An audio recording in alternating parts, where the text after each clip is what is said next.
कच्चे न्यू क्या इस पेंशन खातर क्यों लड़ो, हमने पक्के करवाओ। हमारी जो सोच है वो क्या है कि प्रत्येक कर्मचारी कच्चा है जो वो पक्का हो। उसके पक्के की करने की लड़ाई को कौन लड़े? कच्चा तो लड़े, उसके साथ पक्का भी लड़े, ताकि उनकी मजबूती से लड़ाई लड़े। और वो विभाग बचे रहेंगे तो वो पक्के भी बचे रहेंगे। जब वो विभाग खत्म करने लगे तो पक्कियां की छटनी निश्चित है। अब यूं कह के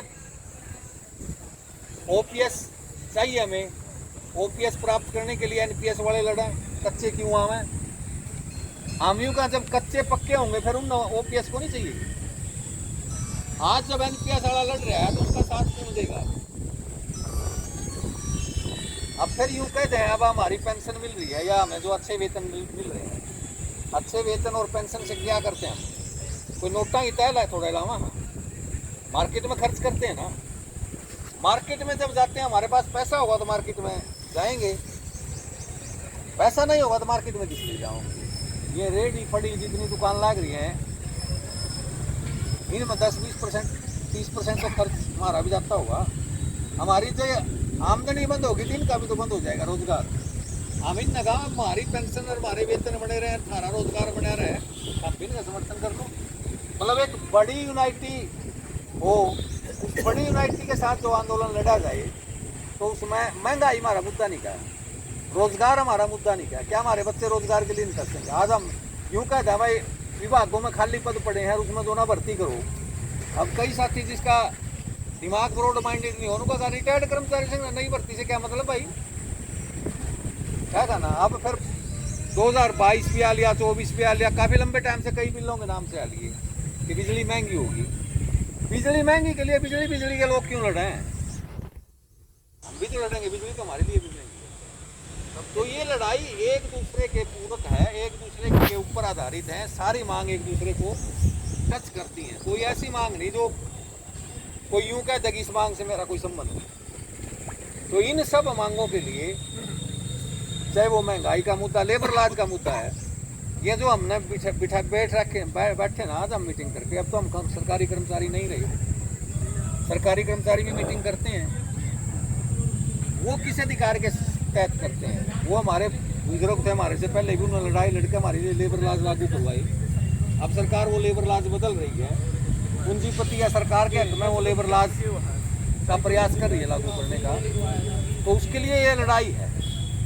तो 9 जुलाई की जो लड़ाई है, 9 जुलाई की लड़ाई में सारे मुद्दे कवर हो गए जो मैंने चर्चा करी। वो कच्चे को पक्का करने के लिए, पुरानी पेंशन प्राप्त करने के लिए, पेंशनर की जो 8वें वेतन आयोग की इसको बचाने के लिए, डीए को बचाने के लिए, हर विभागों में पद खाली पड़े उसको बचाने के लिए, भरने के लिए, और जो लेबर लॉज बदल रही है इसको और महंगाई कम करने के लिए, इसमें टोटली आदमी कवर हो जाते हैं। चाहे वो किसी से संबंधित है, वो इंटक से है, वो महासंघ से है, सर्व कर्मचारी संघ से, अन्य किसी से भी है। देश में 9 ट्रेड यूनियन हैं बड़ी बड़ी, उनमें से 8 ट्रेड यूनियन 9 जुलाई को राष्ट्रव्यापी हड़ताल करने जा रही है। तो उस राष्ट्रव्यापी हड़ताल करने में हम योगदान, अब हम हड़ताल करके तो कहीं बैठ नहीं सकते, हमारा तो कोई काम तो प्रभावित नहीं होता, पर हम हड़ताली कर्मचारियों के साथ जाएंगे। एक तो वर्किंग वाले जो चाहिए वो कर नहीं पा रहे, तो देख लें हम कि हमारे 1700 कर्मचारी कुरुक्षेत्र में चले गए, और उस 1700 कर्मचारियों के बलबूते पे, आंदोलन के बलबूते पे जो जिला में प्रदर्शन हुए, सरकार ने हमारे को बुला लिया। लेकिन इतनी तो को नहीं थी कि हम सरकार ने पलट जाए। हम बातचीत करने गए, बातचीत में जब हम न्यू कहते हैं नहीं तना हमारी मांग नहीं मानी, आपने तेरी बात सुनते, वो नहीं कहते हैं तुम जाओ कर लो जो कुछ करना है।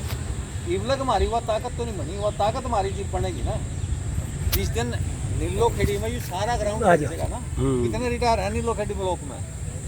हजारों है, कम से कम भी 5000 कर्मचारी हैं रिटायर्ड, ज्यादा बेशक होंगे।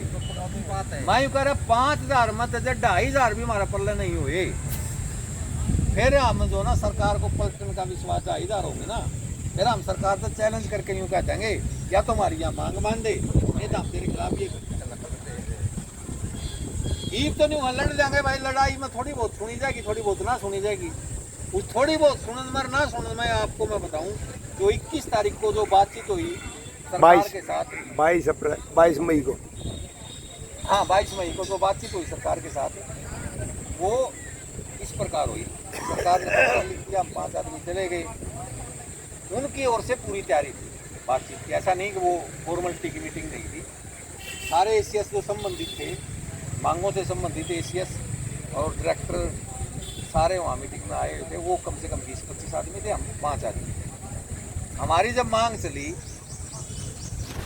पहली मांग क्या थी हमारी कि जो पेंशन का जो कम्यूटेशन की जो रिकवरी है वो 15 साल की बजाय 10 साल 8 महीने में बनती है। और क्यों बनती है, काफी सारे साथियों ने शायद इस बात का ज्ञान ना हो। और उस ब्याज के परसेंटेज के हिसाब से हमारी कम्यूटेशन की रिकवरी होती है। आज ब्याज दर 7% है, 5% का अंतर आ गया। उस 5% के अंतर से अब कम्यूटेशन की जो रिकवरी होनी चाहिए वो 10 साल और 8 महीने बढ़ती है, कैलकुलेशन करके हमने। अब मामला यहाँ आता है, सरकार तो अपने आप संज्ञान नहीं लिया उस दिन के, हमने मांग पत्र भी रखे। तो कोर्ट में गए हम, कोर्ट में काफ़ी सारे रिटें डली हुई, उसमें से काफ़ी सारी रिटें जीती भी गई। अब वो रिट जीतने के बाद मामला सुप्रीम कोर्ट में भी है। सरकार ने सीधे तौर पे कहा कि सुप्रीम कोर्ट या जो न्यायालय से फैसला आने के बाद, क्योंकि मामला न्यायालय में विचारा था, जैसा भी फैसला आएगा हम उसको लागू कर देंगे। और जब हम नहीं बोलते तो सरकार इस पर यूँ कहती क्या कुछ, वो तो 15 साल में रिकवरी करती है, जबकि गलत हो रही हो। और जिनकी रिकवरी होली वो वापस भी मिलेगी। यूँ भी ना मानना है भाई मास्टर जी ने बोला कि हमारी तो होली रिकवरी, वह वापस भी मिलेगी जिसकी आएगी। अब अगली जो मांग थी इसमें हमारी, एक हमारी मांग बनती थी, एक कर्मचारी 30 जून को रिटायर होगा और एसीपी में एक कंडीशन है, जवाब दे रहे हो उस बात का पड़ेगा। 1 साल की सर्विस के बाद उसको एसीपी मिलेगी, रेगुलर सेटिस्फैक्ट्री सर्विस। 1 साल तो हमने हो गया। अब उसमें नॉर्मल जो कानून है उसमें एक चीज और लिखी है कि जिस दिन वो एसीपी अगले दिन मिलनी है, नेक्स्ट डे मिलनी है। जिस दिन उसके 12 महीने पूरे हो जाएंगे उसके नेक्स्ट डे मिलनी है। और उस नेक्स्ट डे वो कर्मचारी प्रेजेंट हो। नेक्स्ट डे तो हम प्रेजेंट नहीं है, पूरे 12 महीने नौकरी कर ली, नेक्स्ट डे हमने मिलनी थी, उस दिन हम प्रेजेंट नहीं है क्योंकि वो हम रिटायर हो गए। अगर कोई आदमी अपसेंट होता है तो भी नहीं मिलती ड्यूटी पे, और वो छुट्टी पे है या अपसेंट है तो भी नहीं मिलती उसको उस दिन। तो हमारे लिए तो परमानेंट